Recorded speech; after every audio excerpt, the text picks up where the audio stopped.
Hey guys, today we'll be reacting to Gibson. We want to thank you for the support on the last video. We got a lot of messages, so we do really appreciate that.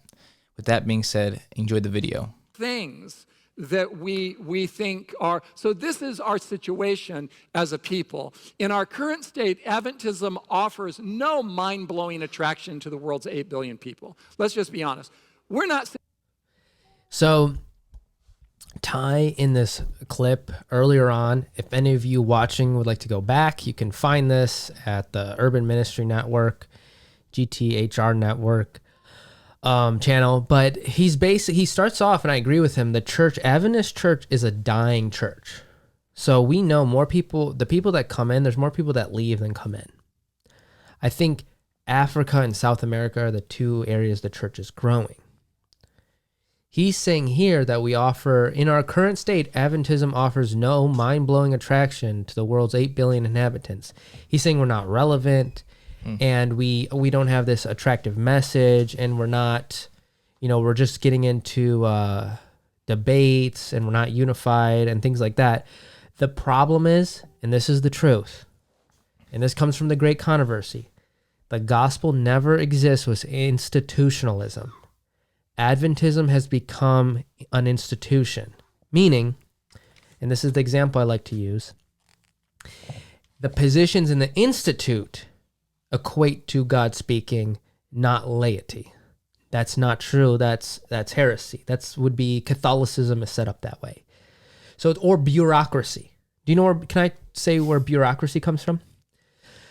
So it came from, I think, 11th or 12th century, I think maybe the 12th century, and don't quote me on that, but it's basically when they fraternized, like the priests weren't allowed to marry anymore because they were basically loyal to their wives, and when they got property and money, they would give it to their family, not the church. So when they became a fraternity, then all that money and wealth stayed central to the Catholic Church. And then all of a sudden, all these Roman laws are dug up. They're all in Latin. And guess what? You know who knows Latin? All the priests. So the priests became the lawyers. And then to be someone who speaks Latin, you had to be trained in their schools. Then you could be a lawyer. And then once you had that credential, you could then rightly interpret the Latin law. You were trusted to interpret law. And that's kind of what helped unify law over in Europe after it divided.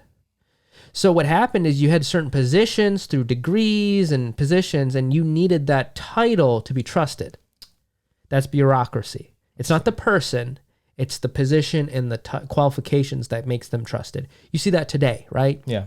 You see that today with like health and COVID and whatnot. And it's like, hey, if they're a doctor and they have these degrees, they're trusted. Yeah. Mom with no degrees, and 5 kids, she can't be trusted. Kind of like when, say, the moms rise up against vaccines, like, oh, you're just moms. Yeah, that's a medieval way of looking at it. We're doctors, we know better. Okay, yeah. And America wasn't built on that. We had library systems. We're supposed to be the independent, self-made men, where we go out on an adventure, acquire knowledge and skill, like Charlie Kirk. Charlie Kirk was an inspiration for that. So the problem is we're trying to create this comfortable or this institution that attracts people. But the only thing that's going to attract people is the truth. And you want to be someone who's going to share the truth no matter what. It takes a lot of courage, and you say it no matter what. And the reason nature of Christ is so important, that debate, is because on the Day of Atonement, which as Adventists, we're supposed to be the people of the Day of Atonement, the Son of Man in Daniel chapter 7, that word for man is the word Enosh. Not the word Adam. There's other words to describe humanity, but this word is Enosh, and it means something that's mortal, like a lamb slain. He's not just a lamb in heaven, he's slain, something mortal, something that has died and come back. So his human flesh here on earth is the flesh he worked out. Right. That's what he's presenting before the Father. The point of the Day of Atonement and the investigative judgment is to judge him first. Then his family is based off of whether they are in him or not. The wicked are judged later at the second round. There's another judgment for the wicked. This judgment, this initial judgment is for his people. We got to be clear on that. So justification by faith, who we're judged on, his nature is all super important. That's why fallen nature of Christ is honestly and truly a heresy that needs to be corrected. We have to have courage to say these things. Yeah. And I'm not about creating an environment. This is where, let me give you an honest history that's left out of Ty's take, is in 2015, David Leone, who we both know, made a documentary called Omega of Apostasy and Last Day Deceptions, which, by the way, it'll be in the description. You guys can click on it and watch it if you want an honest take at the theological state of Adventism. So that documentary got distributed to colleges and it was brought to the General Conference in 2015. Many leaders are very aware of that. That would correct our course, that theology. But unfortunately, the combatants of that will say, no, we don't like, he's not in a position, we want, it's all this authority, it's all this politicking. Yeah. Politicking is not going to solve it. Institutionalism is done. What we're doing is real Adventism. It's a movement for the Day of Atonement, preaching the three angels' message. It's just a movement. So I say this channel be permission to any young guy or any young woman who wants to preach the truth. If you're preaching the truth, you're a Seventh-day Adventist, and you just do your job. So anyways, that's my comment on that. Any thoughts? I guess, what is his point in trying to, I guess, be more attractive? Is that a point that he's bringing up? Is it something that we need to change? Yeah, basically he's saying like he's appealing to how we're not attractive to the young people. Right. And he wants to create an environment where it's gospel-centered, and I see. And Jesus being attractive will be attractive enough to bring people in, which I agree with, but I feel there's a lot of information left out in this. Right. One, being a Christian is a crucible. And your evil propensities are going to be brought out, and you're going to be tested, and you're going to see things about yourself you don't love, and you're going to turn to Christ in hope. And what he leaves out, Ty Gibson, I know, knows David Leone. He's aware of him. Same with David Ashrick. But they both won't promote that documentary. And this channel is not just to pretend like we don't know this. We do know this. Yeah. So I kind of feel like there's some information that's left out where there are team players in this world that love the truth. And I hope to be an encouragement to them that their life was not in vain. It's not over. We're actually about to enter into some serious things in this world. Mm-hmm. Yeah. So we have the raw theological materials, I believe, to construct the most beautiful picture of the character of God the world has ever seen, short of Christ and the apostles. So I actually agree with Ty with a couple things to say about that. So we do have all the raw material for the gospel. That's actually the point of God restoring these truths. And I hope, in this channel, we will further discuss those truths in the context of the Day of Atonement. I hope we make every Adventist out there, or anyone listening that loves truth, you're just sharing the truth. And I think he's right. There's going to be lots of people. It's not an institution. Now, sort of my question would be, like, we're so focused on like the denomination. Yeah, absolutely. Being a PR machine for God. I don't think that's right. I don't think God needs a PR people. I don't see Jesus in his ministry defending his reputation. He spoke what the Father commanded him to do, and the results were his crucifixion. People came against him to destroy him. That may be the result. So I get it. The phrase "we gotta speak the truth" has been hijacked to now give permission to confidently say heresies, as we saw in our last episode. But for us, we got to be like, we know the truth, study the truth, and we got to be courageous enough to go out there. Whether people like us or not is not our job. That's not our job. Yeah. We got to be worried about what God thinks of us, what he has commissioned for us, Mm-hmm. But I agree. I don't think necessarily it's not going to be. Like, membership is going to qualify you to preach the three angels' message. Not true. To be part of the remnant, it's just whoever remains after actual desolation, after actual persecution, after actual conflict, after actual death. and whoever remains, that will be the remnant, and they will speak the truth. Right. That's what I believe. That's what I read in the Bible. I don't think everyone dying was allegorical for the Day of Atonement of like their feelings are going to be hurt, you know? Mm-hmm. We have the raw theological materials from which to paint a picture that the world needs to see. Now, what we've done, and that's what I want to talk about a little bit now, is we have taken those raw theological materials and we've reduced those materials to a series of arguments, and we have created a very unattractive environment. Adventism is possessed of a latent potential, I'm going to suggest. Okay, so actually I'm curious because he's finishing the point of unattractive environment. Mm-hmm. David, this question's for you. You're a young man in the church, and you're about to be 18. What is your take on the environment of Adventism from the perspective of growing up in it as a teenager and being a pretty faithful, I admire you, very faithful teenager, and what have you noticed? Well, especially for youth too, I feel like they focus a lot on self-improvement nowadays, trying to get affection to people in some way.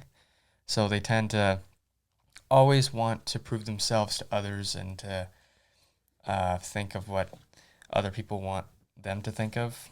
So it's about, like, I hear the word affection, maybe reputation, approval of people. So that's the focus? Yeah, so that's the focus. And throughout my life too, the first time I was baptized when I was very young, I've always thought that, I have to gain this approval to God. And oh, man. Yeah, before I was baptized, right when I was about to dip in the water, I was like, I promise you I'm not going to fail again.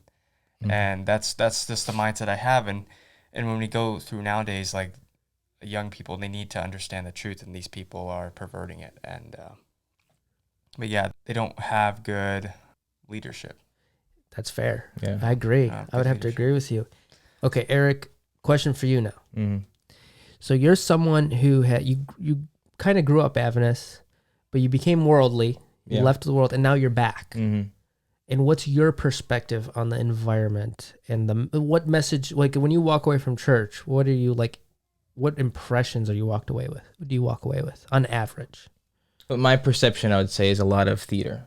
A lot of theater. It gives people permission to really indulge into this, gaining identity or gaining self-esteem. That's kind of that's interesting. Do you know in the Greek, the word for hypocrite is like a play actor, a Greek theater actor. So that's interesting that you illustrated it that way. And that's how young people are picking up on it too. Yeah. When they're becoming these great teachers and they want to be like those, people, they're picking up on that, and they're seeing it as a show. I mean, I see it all the time with, other friends and stuff. They see it as a show. Well, I saw it as a show because my whole life I wanted to be someone. My whole life I always messed up, and I felt like nobody was ever proud of me because I kept making mistake. And when I got rebaptized for the third time, I was thinking that I could gain what I was missing through pretending to be a teacher or pretending to be like someone who is super spiritual, and God had to take me really low to the point where he took all that away from me, and I was suffering mentally because I was obeying those feelings and emotions. And once I lost all that, I felt like nobody. But God had to bring me there to show me my nature, and like I was not actually in it for the right reasons, even though I really thought I was. And how did kind of God restore you back to? Because I see now you're teaching your faith. You have faith. You demonstrate your faith. You have courage now. How did you come to that? What were some of the ways that you felt like you chose that or stepped into that or became that? I don't know. It was very interesting because, like I said, he took away my mind, I want to say, where like I had to really trust in some external source, even though I couldn't feel it.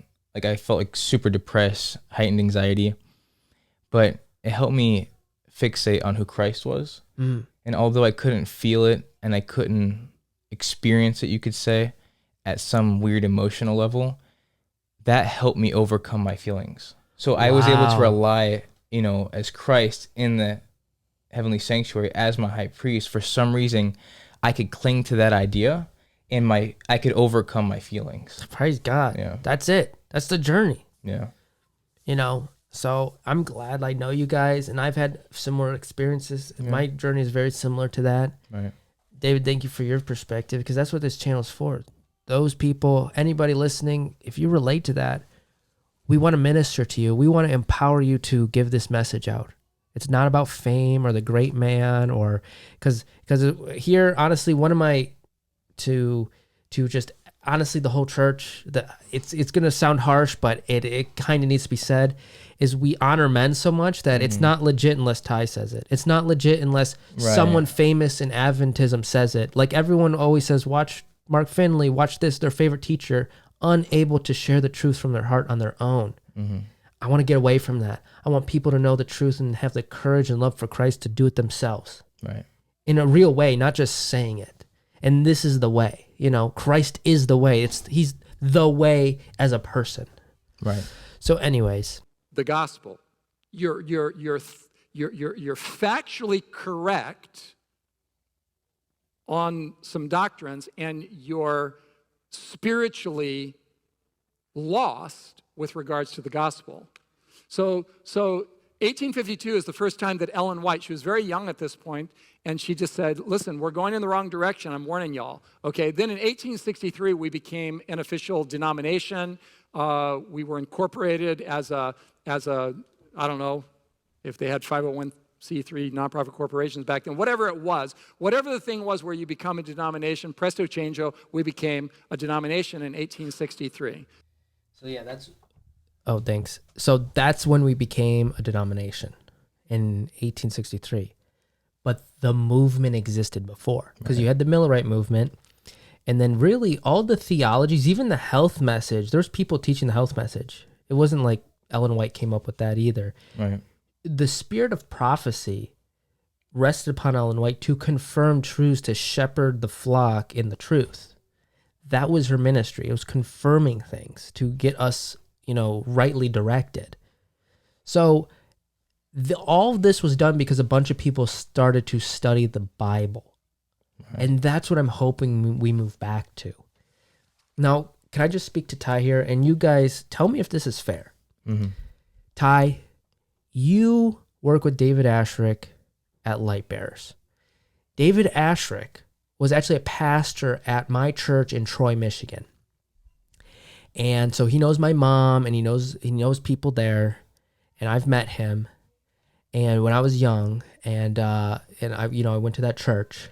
So I know you guys work together, and I know both of you are aware of David Leone, and you're aware of Meg of Apostasy.